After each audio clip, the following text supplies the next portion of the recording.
everybody know that. And I want to thank everybody for joining us today. We deeply believe this is our last Supreme Court series event of the year, absent anything very surprising.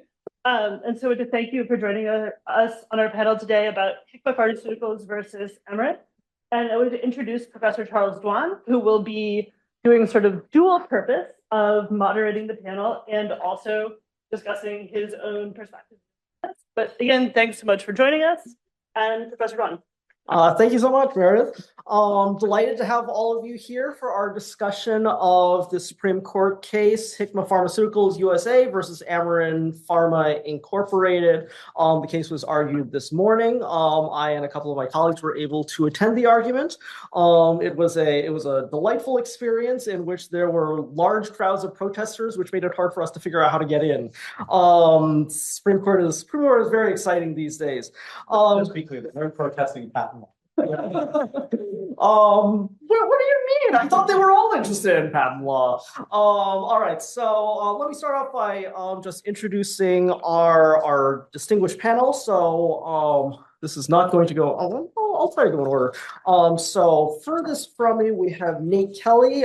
Nate Kelly was counsel for respondent Amarin Pharma. He's a partner at Perkins Coie. Next to him is, I think, Farhina. Farhina Rashid, who is counsel of record for an amicus brief filed on behalf of Regeneron Pharmaceuticals in support of the respondent. Next to her, we have Greg Castañas. Greg filed an amicus brief on behalf of former Federal Circuit Judge Paul Michel and several scholars of law and economics in support of the respondent. Then we have Amarin Reed, who is counsel for petitioner Hikma Pharmaceuticals. He's a partner at Winston & Strawn. And then finally, we have Shashank Upadhyay, where are you? There you are. There he is. He filed a brief on I think it was on behalf of yourself, right? Filed a brief on behalf of himself in support of the petitioner. So thanks to all of you for joining us here to discuss this. I'll start out with a brief summary of the case. I'll keep it very brief because my goal is to hear mostly from everybody else. I'm not as interesting as them. And then we'll go and have some discussion about what happened at the argument today. So briefly, this is a case about drug patents and particularly the ability of generic drugs to enter in view of existing patents on a drug. The drug here is brand name Vascepa, otherwise generically known as icosapent ethyl. There was some interesting discussion about how to pronounce that term during the argument. The patents on this drug expired some years ago, and so the drug is off patent. One would expect that generic competition ought to be able to enter. But the issue in this case is that there are several patents not on the drug itself, but on methods of using the drug to treat more recently discovered conditions or indications. As a result, one would think that the generic firm ought to be able to offer the drug on the market, but there's a concern that the generic drug being sold could be used for this infringing use. And the question is, what ought to happen at this point? Now, it's fairly clear that the generic firm itself does not infringe the patent on the method of use. The generic firm is not consuming the drug or prescribing the drug to any particular individuals. However, patent law also allows for a cause of action called inducement of patent infringement, by which one who actively induces the infringement of another person can be treated as an infringer and held liable for that. Traditional forms of inducement liability might involve advertising infringing uses or monetarily compensating somebody for engaging in infringement, or for otherwise encouraging or supporting infringement. And so the questions in this case today are what types of actions taken by a generic firm in terms of marketing their generic product could rise to the level of inducement. And that was the question that we had before the court, and that's the question we're going to discuss today. Let me start out with the attorneys for the parties. I guess I'll go in order in which the Supreme Court argued the case. So Nate, I'll start with you. Oh, wait, no. Emmerich, I should start with you because you were on the petitioner side. So I guess first of all, what are some of the primary arguments that the petitioner was presenting in terms of these types of statements that generic firms use in marketing and whether or not they should rise to the level of inducement? And to what extent do you think that the Supreme Court was responsive to the arguments that we were making? Were there particular moments that you noticed in which the justices seemed to pick up on some of the arguments that you've been putting forward? Could you talk a little about that? Yeah, sure. My pleasure. And, first of all, I just want to thank American Washington College of Law for this great program. Yeah, to have you.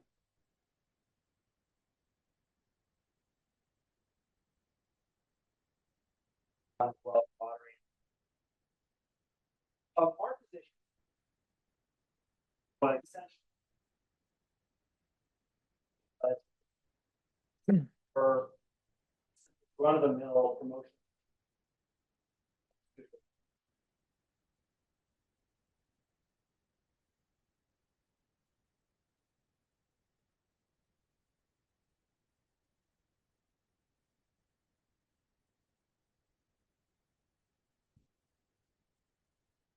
Oh, all right. That definitely works now. Thank you. Yeah, so essentially our position here, and I think the most important thing that is cross-cutting for generic drugs in this context, which are generic drugs in which the drug itself is off patent, there is an allegedly patented indication or use, but also a use that is undisputedly off patent, is that we're talking about products that have both a lawful and an allegedly unlawful use. So it's a product that has a substantial non-infringing use. And that's not a situation that's unique to Hatch-Waxman or to generic drugs, but it is an issue that comes up by definition in every Section 8 case, which is a case in which the generic drug manufacturer has carved out an indication that is on the branded label that's allegedly patented. And so the importance of that, in our view, is that we're not talking about a product that is simply designed only to infringe, that is going to infringe every time. There is a lawful legal purpose to this product, and there is a mechanism that Congress has provided to ensure that that product is going to be available to doctors and to patients. It's just a statutory consideration framework that Congress has created for that to happen. And so in that situation, statements that are merely promoting the product itself or that are incident to the ordinary course of commercializing any generic drug, in our view, cannot be sufficient to state a claim for induced infringement, even if the plaintiff can come up with some kind of theory, contrived or not, about how a third party could eventually interpret that statement or have a desire that they already had even before seeing the statement to infringe based upon the approved use of the brand. And so in this case, our position was what Hikma is doing, and the reason this is a cert-worthy case, is that all the statements that were accused in one form or another are statements that are incident to promoting a generic drug, including statements like, this is a generic version of the reference listed drug. By definition, every Section 8 carve-out drug is going to be the generic version of a branded drug. By definition, every skinny label generic version product is going to have what's called a skinny label, which is a label that is very close to and matches a lot of the information in the branded drug label, except that it omits only the information that it's permitted to omit under the law and FDA regulations. So our view was that this case at a surface level does appear factual in the sense that we're talking about the plausibility of a complaint and whether it's enough to state a claim for induced infringement. But for the most part, we're talking almost entirely about statements that in one way or another are simply incident to that commercialization. And if this type of complaint could go forward, then that would mean a similar complaint could be made and could move past the pleading stage for practically any other generic drug manufacturer with a carve-out label of this nature. And the consequences of allowing that would essentially be to shut down this pathway. And so I think we did get traction from the justices, from a number of justices on those points. There was some interesting discussion about to what extent the policy consequences of the ruling can be taken into account at this stage and how important that is. And maybe not all the justices will have the same opinion on that, but there was a lively discussion about that. And as a practical matter, if you're talking about those statements that are, not only routine, but consistent with the lawful use for which the product's been approved, that can't be the basis to infer that there's been active inducement in that situation. Because again, you're talking at the end of the day of a product that has a perfectly lawful government approved use that is supposed to be being distributed to doctors and patients. So I think that was overall kind of the most important point from our brief, and we think it did get the attention it deserved, and it'll be more a question to see what the court does with it. Yeah, that's great. Thanks. The court was certainly focused on this sort of interesting situation in which you had a product with some lawful and some non-lawful uses and how you dealt with that within the law. Nate, let me go on to you. What arguments were you presenting in this case, and to what extent did you see the justices being interested or attracted to those arguments? Thanks also for inviting me, notwithstanding your filing brief. Is this microphone? All right. Can't tell. I don't think so. It doesn't sound like it. Oh, no, it's definitely on now. Okay, at the risk of going into the facts just a little tiny bit, I want to back up and give you just a little bit more detail about what's going on here. The drug is called Vascepa. Vascepa is a product of Amarin. Amarin got its initial approval of Vascepa for treating severe hypertriglyceridemia. So triglyceridemia is elevated triglyceride levels in your blood, in our blood. And when they get above 150, you have triglyceridemia, or you have hypertriglyceridemia. When they get above 500 milligrams per deciliter, you have severe hypertriglyceridemia. Now, when you have severe hypertriglyceridemia, the danger is acute pancreatitis, which is a pretty severe condition, and it's an acute condition, and it's a big danger if you're that high. That was the initial approval.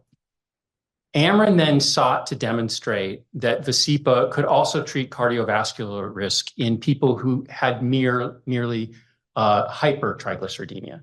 That is like people like, maybe me, maybe others, their triglyceride levels are just above 150. So they're walking around basically happy. They don't really have a risk of pancreatitis, but they do have a risk of cardiovascular disease. They have a risk of severe cardiovascular events.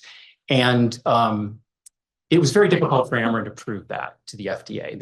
Amarin did a first study, and then Amarin, in order to convince the FDA, did a second study. It cost more than $300 million. It tracked patients, I think, in the thousands for quite a few years. And they demonstrated it, and it was considered to be groundbreaking. It was considered to be a game changer. That's the second indication. And the sales of Vascepa for the second indication, the severe hypertriglyceridemia indication, the hypertriglyceridemia indication, so the bigger one, that's about 90% of the sales. And the sales for severe hypertriglyceridemia is much smaller. So this case comes along, and Hikma gets approval for marketing their generic icosapent ethyl, but only for severe hypertriglyceridemia, the small indication. They don't have the right to market it for the broader indication. And our theory was that they were doing just that through press releases and statements on their website. And just to give you a little flavor of that, and I'll just touch on one of the pieces of evidence, the statement on their website said that their product was for the therapeutic category of hypertriglyceridemia. They didn't say severe hypertriglyceridemia. And so our position was statements like that and others induced physicians to prescribe their generic drug for the purposes of treating cardiovascular risk in patients merely with hypertriglyceridemia. There is no dispute in this case that there was direct infringement. There's no dispute that physicians infringed Amarin's patents by doing just that. There's also no dispute at this point in the case that Hikma had the necessary intent to induce infringement. The only dispute that came out of the Federal Circuit was whether Hikma made or took active steps in order to compel the action, in order to compel the inducement. And that's what the Federal Circuit looked at. And the active steps the Federal Circuit looked at were the press releases, the website. And what the Federal Circuit said is, it's at least plausible. It's at least plausible at the pleading stage. And at the pleading stage, the bar is low. We have the Iqbal-Twombly bar, which is plausibility. Is it plausible that a physician seeing things like a website with a broad therapeutic class would associate use of Hikma's product with the treatment of regular hypertriglyceridemia? And the magistrate judge who first took up this case said, yeah, it's plausible.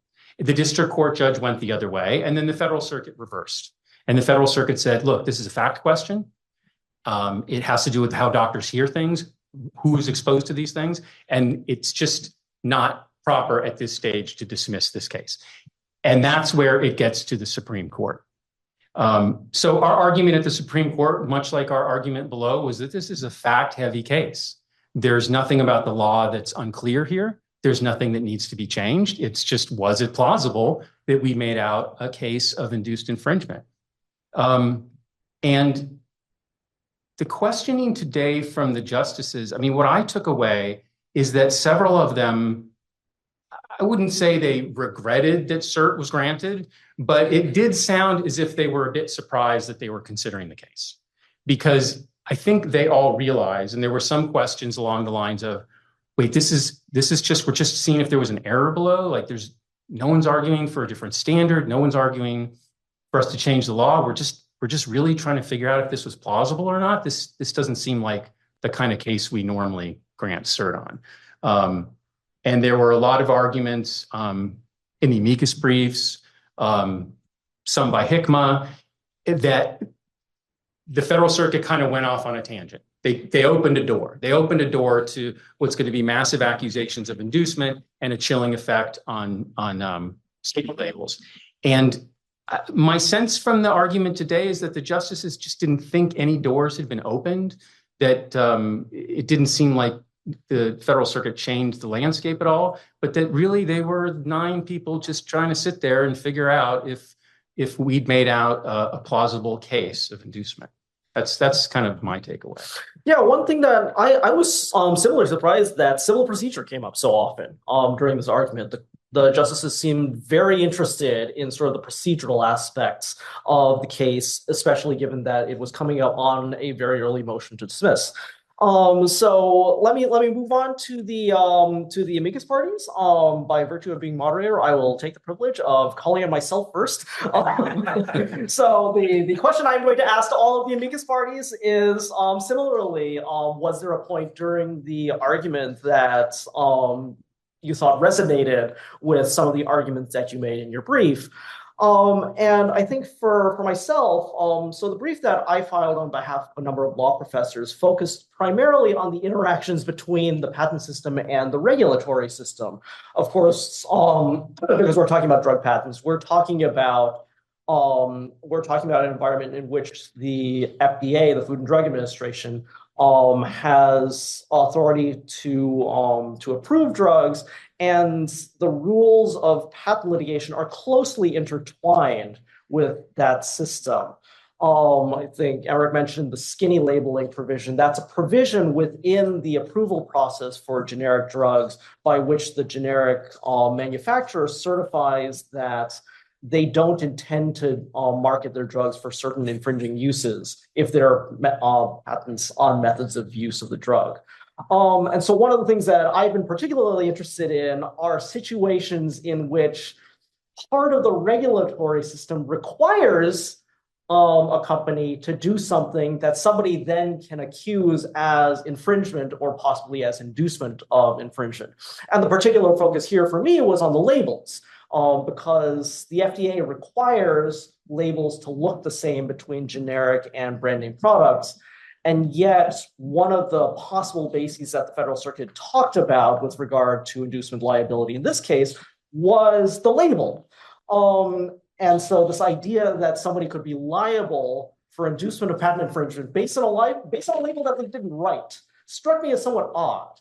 And the justices seem to find this a little bit odd too. I believe that Justice Kagan specifically asked about what had happened to the arguments about the label, and Justice Jackson asked a number of times about the same labeling requirements in Hatch-Waxman, and this idea that the generic firm doesn't intentionally write the labels. So I think one thing I'll be looking for, kind of regardless of which way the case goes, is whether or not the justices decide to take some time to write about drug labels and their implications for the inducement patent doctrine. It seems that that was something they were fairly interested in during the argument. Let me start from that end. Rahina, do you want to talk about your brief? It does not. I know.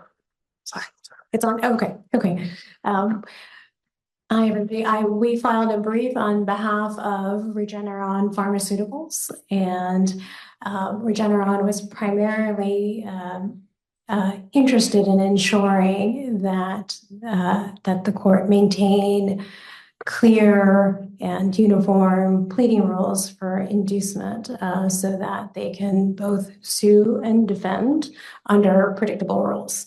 And so that was really the primary focus of our brief. We were very concerned, Regeneron was very concerned about the court creating a heightened pleading standard, and we understood Hikma's arguments to be suggesting that specifically for skinny labels. And we thought that was problematic, primarily because it would make it that much more difficult for parties and brand companies like Regeneron to be able to plead if, when what we thought, the generic companies weren't, expressly stating reasons to expressly stating their infringement of the patented uses, but instead we're using a wink and a nod to get past that. And so we wanted to make sure that the wink and the nod were sufficient for purposes of getting past the pleading stage. Our brief focused very much on how important it is that even general statements should count when viewed in context, when viewed holistically in the record. And I did think that a lot of the justices did pick up on that point specifically. The chief specifically asked about, well, how specific does it need to be? I mean, like, what do you need to say in order to get past the pleading stage? And a few other justices also asked that question as well and threw out some hypotheticals on that point. Yeah, if any of you remember the Iqbal and Twombly Sanders, those came up quite a few times through the argument, and we should definitely talk some more about that. But Greg, why don't you tell us about your briefs and your reactions to the case? I think we have an easier microphone to turn on. So good afternoon, everybody. And again, thank you to American. I feel that I need to start with the usual. I'm a lawyer in private practice, as are almost everybody surrounding me, as well as Nate, who's one removed from me. We represent lots of clients in lots of areas. I don't speak for any of those clients. I don't speak for my firm. None of our statements should be used against us. Should be used in favor of our clients, but that's another story. But I offer that disclaimer so that we can have as much of a free and open discussion about this in the context of this academic panel as possible. We filed a brief on behalf of former Chief Judge Michel of the Federal Circuit, as well as a number of scholars of law and medicine as well. Our point, we had several points in our brief, but I'm going to hit on one in particular that was somewhat well ventilated, the argument, but that might have confused people who maybe hadn't read the briefs if they heard the argument this morning. And that has to do with what the marketplace looks like when you put a generic into the marketplace where the patented issue is a method of use patent, as it is here. Most states either allow or in some cases mandate that when a generic is available, even if it is a so-called off-label generic, that it must be substituted for the brand name Pharmaceuticals. So you heard Nate talk before about how this what's so-called skinny label gave Hikma approval to put a drug into the marketplace for a particular but very narrow use. But here's the problem that we identified in our brief. The marketplace that matters economically is the marketplace for the cardiovascular indication, not this very narrow indication. And the cardiovascular indication, which is to say, prescribing this drug for somebody with a cardiovascular problem, that belongs to Amarin right now. That method of use belongs to Amarin. That's the patented right. The challenge here is that Hikma doesn't itself infringe because it just makes the drug. The infringers are downstream. They're doctors who prescribe it. They're pharmacists who dispense them. In some cases, it may even be the patient itself, or him or herself, who takes the drug in order to treat a known cardiovascular condition. And so under the oddity of our patent laws, you can only go after a party like Hikma if you have a claim of indirect infringement. Well, indirect infringement requires a showing of intent, a showing of, I intended to induce others to infringe the patent. And so that's why this case is Amarin versus Hikma, not Amarin versus a bunch of doctors, not Amarin versus the class of pharmacists who prescribe this drug, not Amarin versus the patients who may take this drug for cardiovascular purposes. And so the oddity is you have to prove the elements of an induced infringement claim. The market realities that are presented by this case are that everybody knows the money's in the cardiovascular indication. That's where most of the people take this drug. And remember, that's where Amarin has its patent. Hikma got a narrow indication through the skinny label to get its product into the market. But once it was into the marketplace, every doctor, every potential pharmacist, they either can or must, under some of these state laws, prescribe the generic even for the cardiovascular indication, even though they don't have a skinny label that allows them regulatory approval for selling that, right? So induced infringement is the only way to go. This case presents it, I think, even after today's arguments, and our brief actually sort of pointed out the likelihood that this would be the case. We don't know what this case is about. This case was granted on the assumption that it was really about skinny labels, the importance of allowing skinny labels. Then it maybe was it about induced infringement and the standard for induced infringement? Well, the Supreme Court decided a case in the copyright context a few weeks ago called Cox Communications that seemed to address pretty thoroughly the law of induced infringement. So what are we down to? We may be down to just a little bit of a civil procedure matter of the plausibility standard of pleading. And so this caused some of the justices today to struggle with, okay, what is the relevance of these other things, particularly the skinny label, to the Twombly-Iqbal pleading standard? You had Justices Kagan and I think Jackson asking questions about whether the label was totally irrelevant or whether it could be considered as part of the totality of the circumstances in determining whether the requisite intent for induced infringement had been adequately pled in this case. And there was at least one justice, and I think it was Justice Barrett, referring to an earlier case argued this week, who invoked a comment made by Justice Alito saying, I don't know why we're here, except that 4 of my colleagues thought that we should have taken this case. And I think that they're going to go into their conference on Friday, where they'll take their tentative vote and assign the opinion in this case, with some question about why are we here? What are we doing here? So I don't think, and frankly, I hope that the court does not pronounce on the content of FDA labeling to any great extent. I think it's likely to be a fairly narrow decision, perhaps based solely on the plausibility standard and maybe what evidence might be enough. There's also some indication from the argument that there may be evidence that's been developed since the remand from the Federal Circuit that might entitle Amarin to amend its complaint. But it's also very possible that early next week, the court could issue an order saying the case has been dismissed as improvidently granted.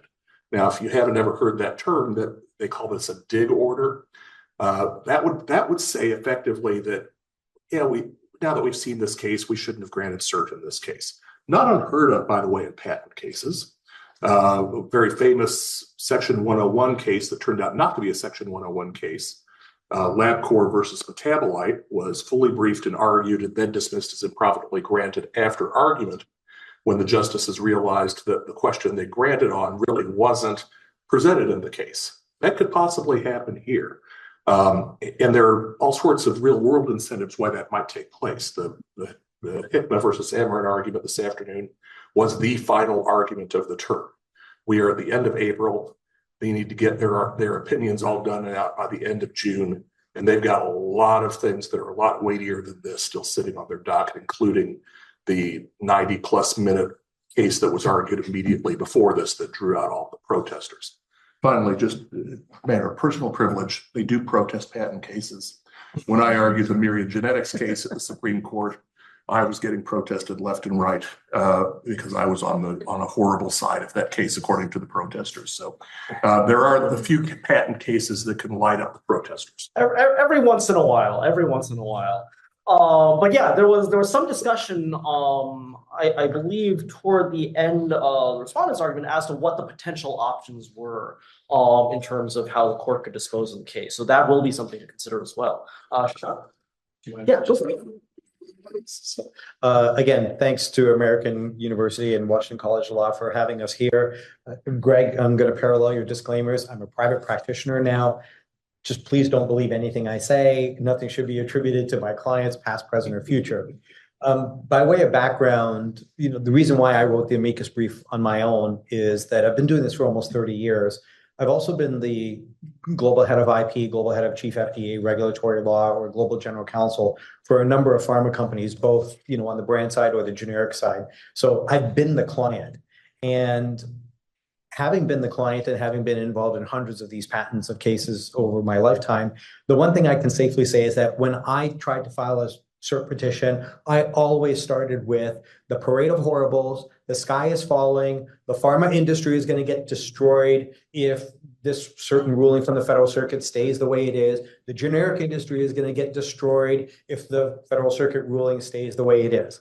And then we walk into this morning, and the one thing that resonated with me is that, is this a patent case? Because the Supreme Court generally doesn't take substantive patent cases.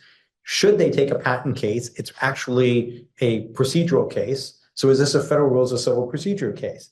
And probably like some of our colleagues here, when Justice Barrett asked, what are we doing here, right? And I was like, I don't know. I look at the valuable slots that the Supreme Court takes with an ever-decreasing caseload that they want to do. Why did they use one of their valuable slots on this? And again, no offense to Hikma, but as a practitioner in this field for so long, I was like, this case? Really? And it became evident when Justice Barrett asked, what are we doing here? And as Greg said, maybe this is going to be a dig case. I think a great way for the Supreme Court to get out of it is to GVR this and say, well, we just decided this Cox case a couple of days ago. It's maybe related. So how will we GVR it, grant, vacate, and remand, and send it back down to the Federal Circuit, and they can dodge the bullet and not actually have to dig it. But again, the clients were there. They paid millions of dollars for their lawyers to stand up and prepare this case. And I'm sure they'd be pretty upset, if they didn't get a decision one way or another. My brief was based on my experience. And again, I've been on the development side, right from product planning and product selection all the way through. So I've been the guy that has said, let's do a Section 8, statement to this and see how this works out from a commercialization perspective. I've always been peculiarly sensitive to the law of inducement to infringe, that everybody talks about intent to induce infringement. That's not the law. It's specific intent to induce infringement. And specific intent is a higher level of culpable conduct. And everybody will talk about Grokster. So let's talk about Grokster for a second. Grokster was a business in which everything was designed to infringe. They said, we'll provide you the platform to infringe. We will give you the tools to infringe. We'll set up the software for you to infringe. If you have trouble, you can call the help desk and we'll help you infringe, right? And so that's the level of nefarious conduct that you want. So being in my private practice now and recognizing I had the chance to write an amicus brief, I said to myself, should I just overreach and say, I want specific intent to induce infringement, pleading standards to be exactly within Rule 9b, like fraud? Because in my view, it's almost like perpetrating a fraud on the patent. You're saying, I'm going to do all of this other conduct, which is lawful, and then at the end of the day, I'm just going to perpetrate a fraud on the patent. So what the brief I wanted to write and the brief I actually ended up writing are two different things. So then in the world of cardiovascular, we can talk about cholesterol levels. You can have normal cholesterol levels at a low level and a high level. And then once it goes beyond the high level, then you technically have high cholesterol and you're no longer normal. So my brief is actually designed to be, frankly, a way of getting Rule 9b level of specificity without having to say, please adopt a Rule 9 level of specificity, but saying within the Twickball standard, it's okay if you require a certain level of heightened specificity still within the Twickball rubric. And then my brief was also about when there's lawful conduct and play. The lawful conduct should bear no relevance to whether there's specific intent to induce infringement. This is conduct that is statutorily allowed. It has been done hundreds of times. It saves a lot of money. It's required. And if people have a problem with it, they can go to Congress. The Congress will fixes it, that's a different story. So in this case, I was looking at this and saying, well, if it's lawful conduct, then you have to look at the alleged unlawful conduct and then say, does that rise to the level of the required specificity that might be there? And I get it. I wanted Rule 9b. I'm not going to get it, but maybe within that level of specificity, I could get it. And, my aha moments were, of course, when, Justice Barrett asked, like, what are we doing here? And then the other opportunity I thought was when Justice Kavanaugh asked questions over and over again about what is the market impact. I think, frankly, and no offense to the litigants, I think all three of them blew it, right? They should have said something along the lines that, well, I think what he was looking for was an answer that said, the generic companies, if they can't do this, they won't be able to market. If they can't market, CMS and HHS are going to spend a lot of money. And guess what? The federal government spends a lot of money on these types of drugs. So at the end of the day, I think that's the answer he was looking for and trying to see whether he could couch it that way. That's great. And so I do want to talk a little bit about the market consequences that Justice Kavanaugh brought up. First of all, if there are questions from the audience, I would certainly invite questions from the audience.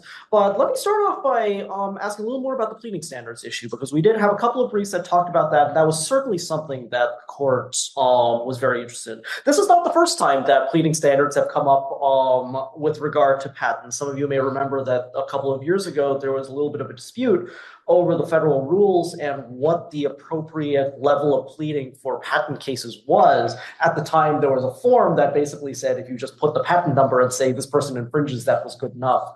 And there was something in a policy controversy that involved the Supreme Court, because the Supreme Court is responsible for putting forward the federal rules. So that was a prior question about the role of pleading standards. But in this case, kind of what's at stake here? Why is it important? Because after all, we could just say, sure, they can survive a motion to dismiss, and then we'll figure out whether or not there's liability. So kind of why was there so much interest in what's going on with the pleading standards? I'll let any of you interested in taking that. Maybe you should. I would just make a comment about that. I mean, the pleading standard is incredibly important and is at the center of this case.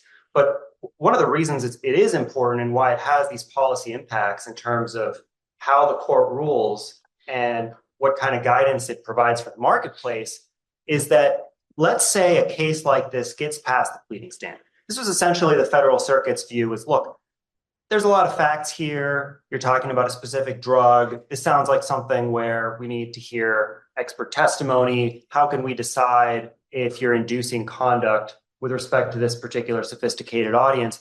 That's, as a practical matter, never going to be, from the Federal Circuit's perspective, a question that you can resolve at the motion to dismiss stage. And why not? Just let this case proceed, go to summary judgment. You may well win at summary judgment. There were actually comments along those lines at the oral argument in the federal circuit with the judges there saying, what's the big deal? You're probably going to win on summary judgment with allegations like this. But the problem is that if you're talking, especially for generic manufacturers, which are necessarily in a marketplace where they have very small profit margins, the motivation to even seek approval for a generic drug and to use this pathway is going to disappear if a case can get past the pleading stage without something more, something beyond just promoting the product in a manner that is consistent with the approved and lawful use.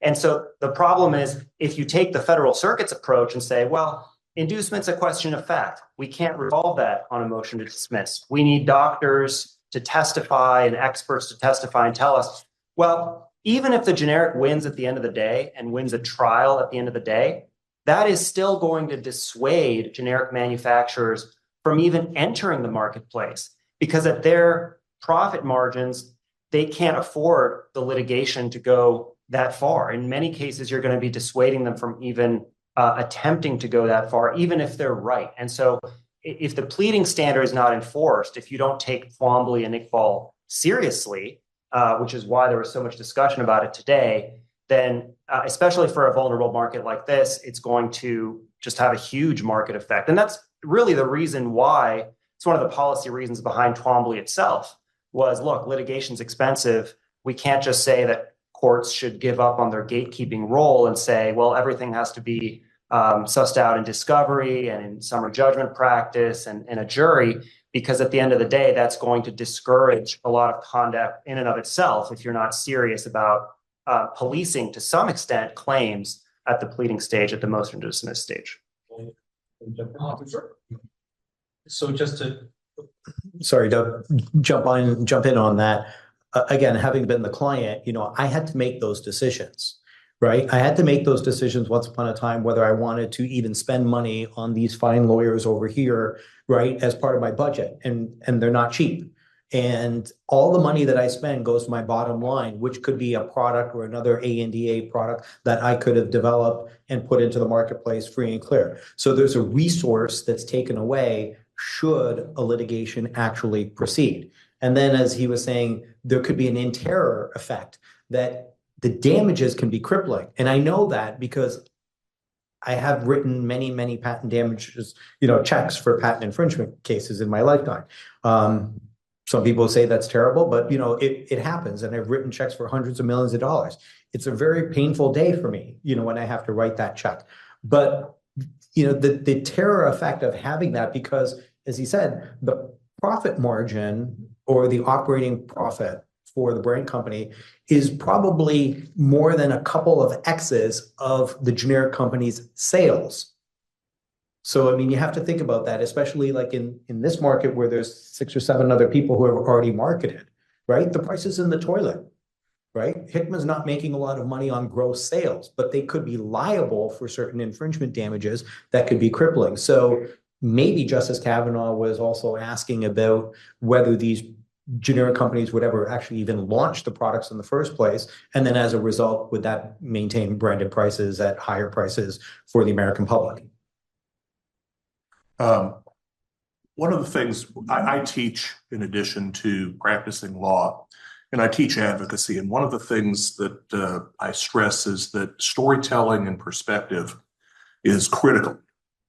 The generics have made, and the generics and generic amicus here have made a great case that, well, we're not going to be incentivized because we're going to only make a fraction. Well, there's another story to be told here, and that is the R&D story from the so-called branded pharmaceutical side.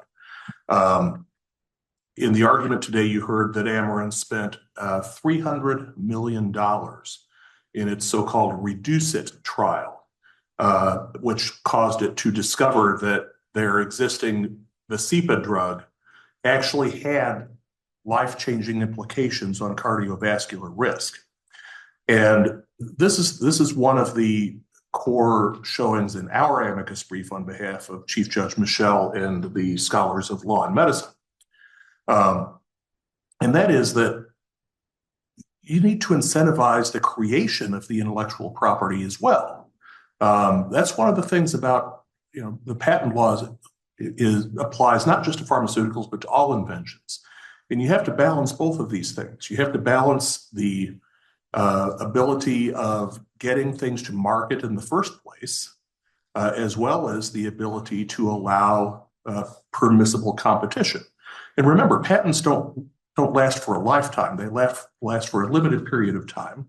And the whole theory behind patents is that you issue them in order to incentivize the research and development and the inventions. And there's really little question that this has been an enormous, the development of the method of use of Vasipa for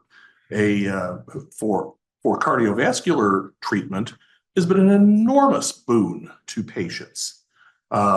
So in addition to all of the market issues that I think could have been more thoroughly ventilated, there is also the important part about incentivizing this sort of work in the first instance. If there is going to be a skinny label product going into the market, that because of all of the incentives of the state substitution laws is going to be immediately used to decrease the patent owner's permissible but limited market exclusivity, then are we really going to have these sorts of developments in the first instance by the first developers, the ones who get the patents?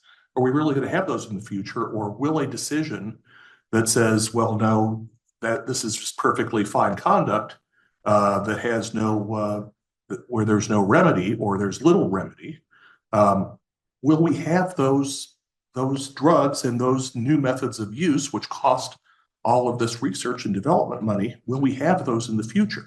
This is the sort of balance that the patent law strikes, and that the court is going to have to grapple with if it writes anything more than a cursory opinion about procedural law. I agree with Greg that storytelling is really important. And one aspect of Amarin's story that really resonated today, I think, both on the policy implications of the litigation burden and also the market effects that Justice Kavanaugh asked about, is the fact in this case that there are other generics on the market already, and that they haven't been prohibited from proceeding. And I felt like that really played into Amarin's story today in a way that the justices sort of got and responded to. Yeah, well, that was going to be my point. So to go back a little bit to what Emmerich said and to return to the question about the pleading standard, I think he said that they shouldn't have to respond to a complaint where the allegations were just about statements they'd made that were consistent with the approved and lawful use of the product. We obviously disagree that the statements they made were consistent with the approved and lawful use of the product. They made statements, and here's something I think he'll agree with. They made statements that other generics didn't make. And we didn't sue the other generics.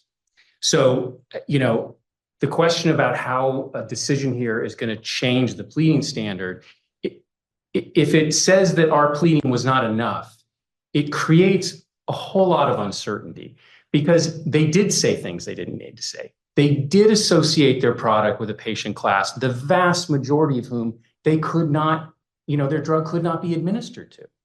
And so if those kind of statements are not plausibly enough to clear the pleading bar, then you've got to step back and ask, what are those statements going to look like?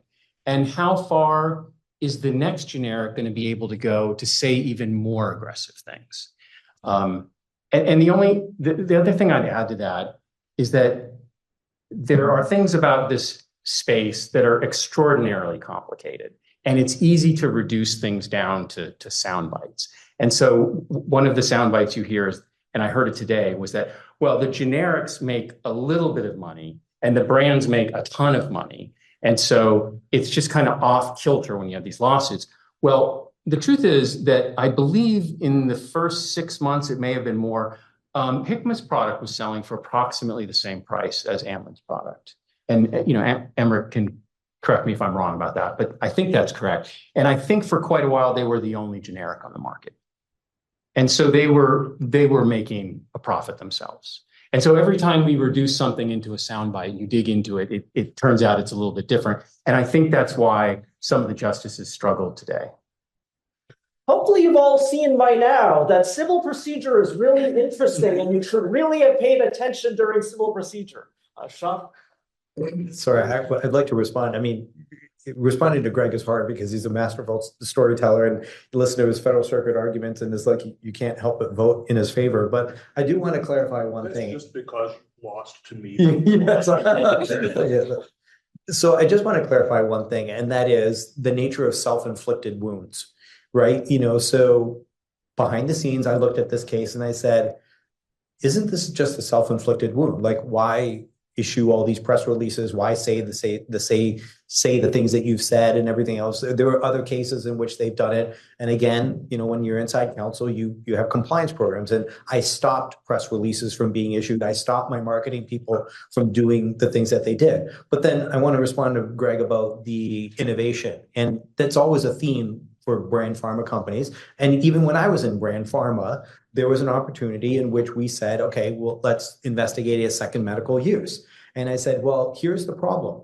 If we have a second medical use with the exact same drug in the exact same dosage form at the exact same strength, and there's literally nothing different about the original pill and then what we're going to do, it's the same.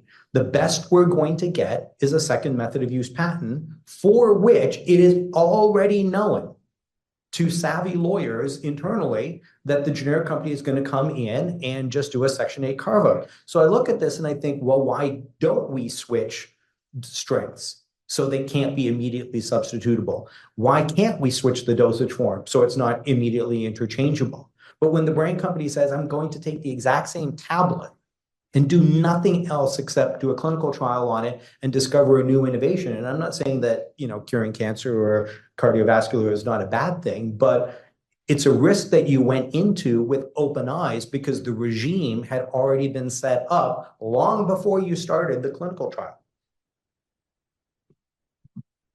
Yeah, so I'd be happy to briefly respond to that as well. I mean, first of all, this notion that there are other generics on the marketplace, just to be clear, they launched after this litigation began. Hikma was the first on the market. So when we're talking about the complaint stage, there are no other generics.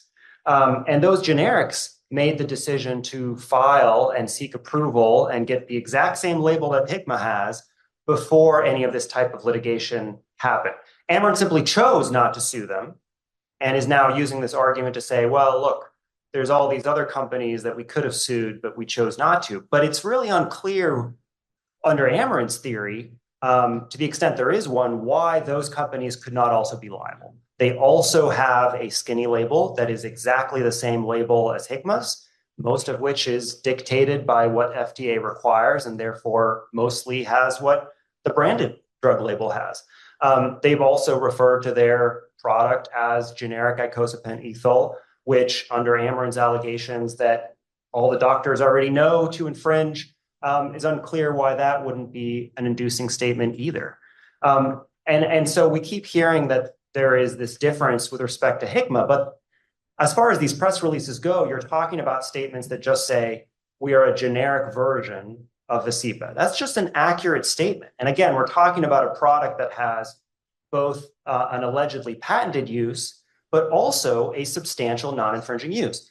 Congress didn't say, well, if 90% of doctors are using the infringing use, then we're not going to allow skinny labels anymore. There's no threshold there. And I think everybody agrees that it is a substantial non-infringing use when you have the government that has approved that use and wants it to come into hands of patients and doctors. There was a question there, but Well, let me see if there are audience. I have a question. This drug has been around for a long time, and I remember, I think it's 2015, that Amarin. You won't hear it as much in the room, but you will hear it on the webcast. Yeah. Okay, well, Amarin sued FDA for doing essentially the same conduct in this case, in a way, in the sense that they had a more narrow indication, and they for very high triglycerides, and they promoted it by handing out articles showing its effectiveness for a broader indication, which was, I think just high triglycerides or sort of like more general cholesterols. I mean, the FDA's position is always like, well, that's part of conduct. You have it for that. When you're marketing a drug, at least the manufacturer should be covered by that in terms of it's not a First Amendment issue. And then also there's this issue about it being potentially misleading because there's potential side effects. I mean, there's AFib is one of the side effects for this drug. And so I guess, and Amarin won on a First Amendment case. And so when Justice Thomas asked that question, which usually don't quote Justice Thomas, but Justice Thomas said, well, isn't it true? And it seems to be that in the patent area, in this area, there's no First Amendment. It's like, it seems like there's no discussion of it. And it doesn't kind of make sense to me because of the incredible similarity of the conduct here, which is that from at least, that was at issue. And there's tons of people that argue this at FDA conferences that, off-label promotion is First Amendment protected, even without consideration of, benefits if you're saying, and costs if you're saying something that's literally true. And I guess my question is, why is that? Why is it, what is it about, this area where you have, an infringing and a non-infringing use that you cannot say anything and First Amendment is just off the table? And I gather there's law out there. I've never looked at it, but it just, What did you think? but when you think about the fact that it's the same drug, it's the same indications that we were talking about today, that the Supreme Court was talking about today. And it just sort of struck me because, I was at FDA at the time, and that was a huge thing, huge. And it has been ever since. And so I don't know, it just sort of like the fact that this isn't even part of the discussion seems strange to me. So that's my question. All right, there we go. We're somewhat close to time, but yeah, the intersection between the First Amendment and what's going on here, we certainly got a little flavor of that from some of Justice Thomas's questions. I don't know if any of you wanted to. Yeah, I mean, my reaction to that is that the truth is not a defense to inducement. I mean, okay, it's truthful. I mean, that is how you induce someone. If you go up to someone and say, hey, if you use this to treat this disease, it's going to cost less and it's going to work. That is inducing action. And we can debate whether or not you think inducing action should expose you to liability for patent infringement, but it's a truthful statement. Yeah. Why is it not free speech? But could I just jump in here for a second? So inducement liability, as the Supreme Court has said, has its roots in the common law, including in aiding and abetting liability. And so it is often the case that, particularly in the criminal law, that aiding and abetting takes place through verbal acts. But that's the way that the law treats those. Those are verbal acts. There in the criminal area, there have been actually a number of free speech efforts to argue that free speech insulates them from criminal liability, pretty uniformly rejected on the theory that these are, as I said, generally speaking, verbal acts as opposed to engaging in free speech. But I think the other reason, frankly, is that you don't see a lot of patent lawyers who have a lot of familiarity with the First Amendment, and I don't see that there's been a whole lot of effort to try to litigate this issue as a First Amendment issue. I think let the Federal Circuit have a shot at this because somebody needs to raise it. I don't think it'll succeed for the same reasons that I just outlined, but I do think that you make a worthwhile point. So we've got a new legal theory to test out. All right, so we're pretty close to time. I will ask the dangerous question. I'll pose it to any of you. Any predictions? What do you think the Supreme Court's going to do? I'll go for it. Oh, sorry. GVR or DIG? Well, I'll just say, look, I win. Yeah. You have to say that. Let's go on. You have to say you're going to win. You have to say you're going to win. I think we are going to win.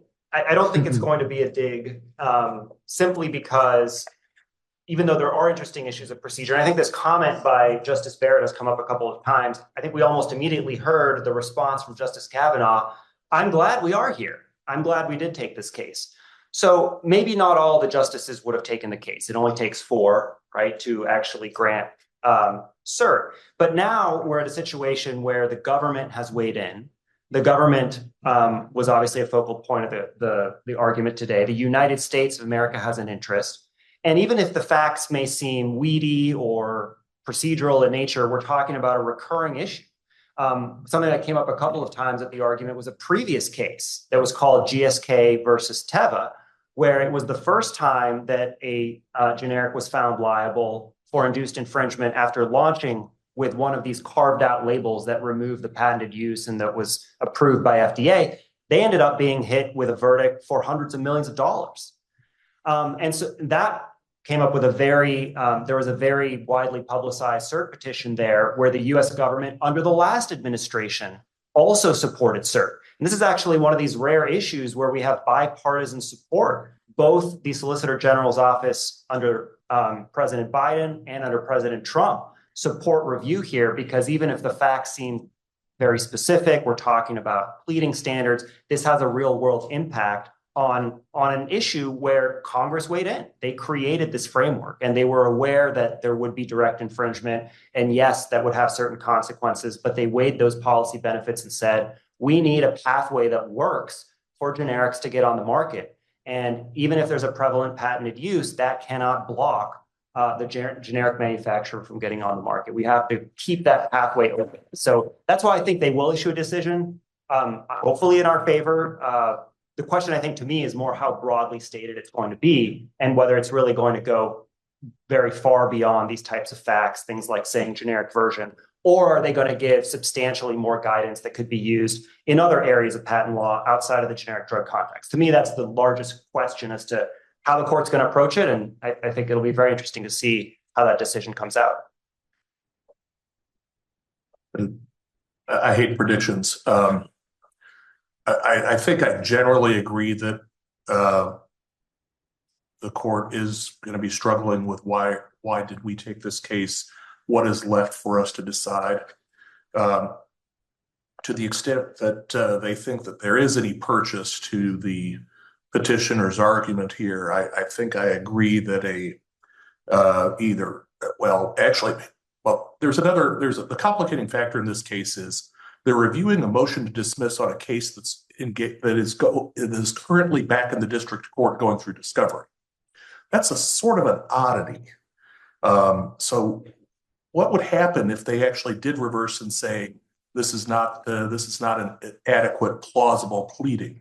Well, they probably then write an opinion that says the Federal Circuit, and this was ventilated at the argument, the Federal Circuit should remand for further proceedings. Well, all that's going to do is create a new complaint for Amarin to file based on what they say are new facts that have come up in discovery. And when you think about the case in that context, you think there is another sort of why are we here? And so the other option is also the one that Shashank mentioned, which is, I guess it wouldn't be a GVR because they've already G'd the case, which is to say granted. But you could imagine a decision that says in the nature of a grant vacated remand order, we vacate the judgment of the Federal Circuit and remand for it to further consider the case in light of our Cox Communications decision, period, end of opinion. Sure. This case reminds me of the last patent case that the Supreme Court took, the Amgen v. Sanofi case on the enablement standard in the antibodies art. Same thing, it was very fact intensive. It got to the court. There were, again, statements during the oral argument about, should this be digged, about, why did we take this case? So I wouldn't be surprised if we saw something similar here where there is an opinion, but it doesn't say much of anything and sort of kind of affirms the existing standard. Jake, you want the last word? Sure. I'm decent at predicting the Federal Circuit outcomes, less so the Supreme Court. I think we did an excellent job presenting our case. I'm very hopeful, and I think there's reason to be hopeful based on what we heard at the argument today, but I'm not going to make an actual prediction. Works for me. All right. Thanks, everybody. This was a wonderful, super informative panel. Please join me in thanking our panelists. All right. Let's head outside for the reception. Thanks, everybody. Thank you.